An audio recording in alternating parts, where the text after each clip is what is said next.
What's up? It's Cinema Shogun here, and I was supposed to be sitting in front of you all, talking to you all about what happened with Jared Leisek in court. Jared from Adventures with Purpose was in court today and was supposed to have his first hearing for his charges of things I can't even say on YouTube. His charges are right here. Well, that was supposed to happen today, but it was ruined by some YouTubers, and I am not surprised at all. I gotta say that I am not in the least bit surprised. So I provided all of my subscribers with a link where you could go and watch this, court case live. However, you are not supposed to live stream. You are not supposed to show videos of what was happening inside the courthouse. Now, I don't live stream on my channel yet anyway, so that wasn't an issue for me, but I understand other people were live streaming this, which is technically, I think, against the law, but I'm not holding that against anyone because I don't think most people knew, but at the same time, in the true crime community, it seems like people forget that we're dealing with actual cases here. And we're dealing with court and the legal system. And people went on there, they clicked this link and treated it as if they were watching a YouTube live stream, making jokes in the chat, changing their name to Jared Leisek and all types of random stuff. It was a complete shit show as usual whenever the true crime community gets involved in anything. So... Of course, we're all patiently waiting for Jared's turn up so we can hear what happens to Jared. But other people had to go first. And then I think while the court was in recess or something, you just start hearing voices. And I'm like, wait, is that someone telling someone to subscribe to their YouTube channel? And I'm sitting here listening because there are like multiple voices going on at the same time. And yeah, it's like some dude named Duty Ron telling people to subscribe to his YouTube channel on the live stream of the actual court hearing. And I wasn't watching from YouTube, I'm watching from the link. And I'm like, what? And then, moments later, we get the news that Jared is no longer having his court hearing today. They shut down the whole entire thing. And the first thought that came to my mind was, well, damn. Jared's victim has been waiting her entire life for this morning. Jared's victim has been waiting, maybe I can't say her entire life, ever since Jared allegedly did what he did to his cousin. She has been waiting for this day. Probably never thought this day would come. It probably seemed too good to be true. And here we are on this day, and it's ruined by YouTubers, by true crime YouTubers. And I think a lot of people automatically assume that I know who all of these people are on YouTube. Like, people say names to me of other YouTubers all the time, and they just expect that I would know them just because I make true crime content. Spoiler alert, I talk about crazy cases every day. I do tons of research into murder cases and just really dark stuff every day. So when I get free time and I'm watching YouTube, 99.9% of the time, I'm not watching true crime stuff. There are a couple of channels that I like. I love Grizzly True Crime. I like Iked Mel. There's other channels that I do tune into from time to time. But for the most part, the content I consume is about movies and other stuff. When I get free time, I want to go play Pokemon and Nintendo Switch. I want to counterbalance all of the dark stuff that I deal with while covering these cases. So in my free time, usually I'm doing something else. So I don't know about all of these people within the true crime community. In every case I cover, I learn a little bit more about certain people. So I hear the name Duty Ron, I'm like, what? And then, when they cancel the court case, I automatically go to Duty Ron's channel because I'm like, this is the guy who is on this live stream telling people to subscribe. And sure enough, he's live streaming. I click on the video, and he's in there blaming other people for everything. He said he was literally sitting there like, it's disgusting that people were live streaming this. And I'm like, wait, I don't know who's live streaming what. All I know is you were live streaming, and we heard you talking. You were the one that everyone, there were other voices as well, but I clearly heard Duty Ron telling people to subscribe to his YouTube channel. I want to assume that it's an accident. I don't necessarily think it was on purpose, but he's just sitting there not taking accountability for it, and he's blaming other people. It's disgusting that you're live streaming. Bro, you're the one that got everyone caught up. You're the one that got this court case basically, postponed. And he's like, I guess they postponed it because someone was live streaming. The only reason they know people were live streaming is because they heard you telling people to subscribe to your channel, during the actual hearing.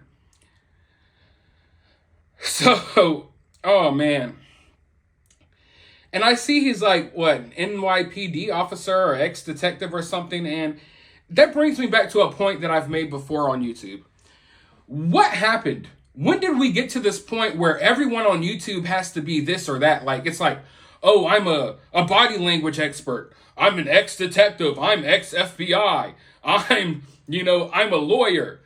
And it's like, what happened to actual YouTubers and opinions from just regular people? And when it comes to true crime, automatically when you hear, oh, this person's ex-FBI. Oh, this person's a lawyer who, for some reason, never has any court cases but live streams on YouTube for 14 hours a day. So apparently they don't have any cases. They're just a YouTuber, basically. But they went to law school. But anyway, and it's like people go to them because they think they're a moral authority or they know more than the average person. When in reality, a lot of times, and this isn't directed at Duty Ron because I don't know Duty Ron, but a lot of times these people on YouTube who you think are like professionals and this and that, they're just like all of us. They don't know anything. I would consider myself more of a, what would I call it? I am like the least professional YouTuber you could probably think of. I don't got all the live streams going. I ain't got the graphics and I ain't doing all of that nonsense. Yet somehow I'm not a lawyer. I've never worked for law enforcement. I've never claimed to be anything that these people claim to be. Somehow I managed to keep my unprofessional ass out of all this trauma and trouble that all of these so-called professionals get into. So Duty Ron, if anyone should have known better, you should have known better. You like to talk about how you are NYPD or whatever law enforcement, so you should have known better than to do what you did today. And instead of blaming everyone else, take some accountability. But it would be the YouTubers who basically bend the knee and suck off AWP who would have ruined this case. It's funny because all of the people who initially exposed this case, me, Ikid Mel, a few other people, we're not here live streaming this situation. We're sitting here waiting to see how things play out, and we're going to make content. Meanwhile, the people who defend AWP and act like are used to act like AWP were some gods amongst men who found cars in ponds, they're the ones who are ruining the situation. But all in all, I mean, there's a couple of things to take away from this. For one, as a YouTuber, you need to learn your boundaries. Personally, on my channel, I haven't really conducted any interviews. I cover cases from a distance. I might get down and dirty and get to the nitty-gritty of the information, but I'm not contacting people within the families of people who have just been murdered or are missing. I'm not getting too close to these cases like some people are. And when you do that, you can ruin an investigation. And just like today, this court hearing was ruined. So now Jared's victims have to wait until God knows when to see Jared in court again. And now, next time Jared's in court, we probably won't be able to see it, and we probably won't know what happened because people ruined it today. My other takeaway from this situation is this. if you're a true crime YouTuber, I suggest that you start making plans. I suggest that you start pivoting towards making other content as well. Maybe make a second channel, do something. Because true crime isn't going to last much more on YouTube. I don't consider myself a true crime YouTuber. I dive into certain true crime cases that I'm interested in, but my audience knows that I may talk about anything. Today, I may talk about a true crime case. Tomorrow, I'll talk about Will Smith slapping Chris Rock. The next day, I'll talk about Vladimir Putin and the war in Ukraine and all that stuff. So my advice to true crime YouTubers out there, read the writing on the wall. Pay attention to your surroundings. There's no way in hell the true crime community is going to last much longer on YouTube. They're already cracking down on our freedom of speech. And the only reason I think this true crime stuff has been able to go as far as it goes is because it's damaging. And YouTube likes drama. And I mean, the establishment and the powers that be, they will squash your freedom of speech when you're talking about true things and you're doing something for good. And then they will allow things to happen when it's just total chaos. So the true crime community, seeing how everything else is being cracked down upon, I don't see it lasting much longer on YouTube. You know, maybe you'll be able to make your videos, but they'll definitely be demonetized. It's coming. Too many people are involving themselves too closely in these cases. We got court hearings getting ruined.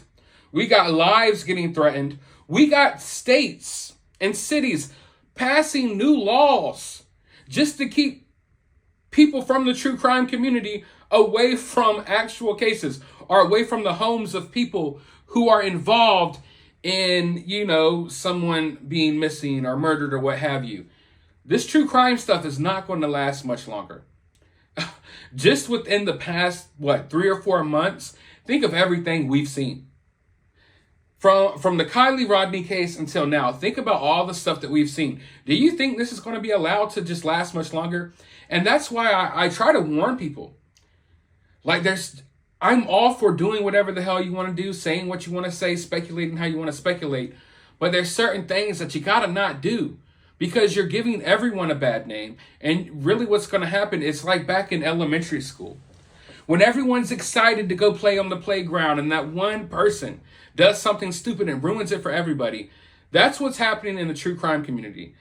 A select few people are going to ruin things for everyone. And I hope all of you all have a plan for when that happens because it is coming and it is coming fast like a freight train. And if you ain't ready, then your whole channel and your whole future of whatever you are building, it's going to be thrown in the garbage can because of people you know, doing things like what happened today and doing things like what was happening outside of Quentin Simon's house, you name it. But all in all, I mean, I'm blowed. I am pissed. I am not happy because I was looking forward to today. I think you all know that. I really want Jared's victims, alleged victims, to get justice. And I want Jared to pay for what he has allegedly done. And as you all know, I am no fan of AWP. You could take these charges away, and I still think that Jared and a lot of the other members of AWP have a lot to answer for. But now we have to wait. We have to wait. So let me know your thoughts about this down in the comments below. While you're down there, hit that thumbs up button, hit that subscribe button, ring that notification bell, and I will talk to you all in the next video.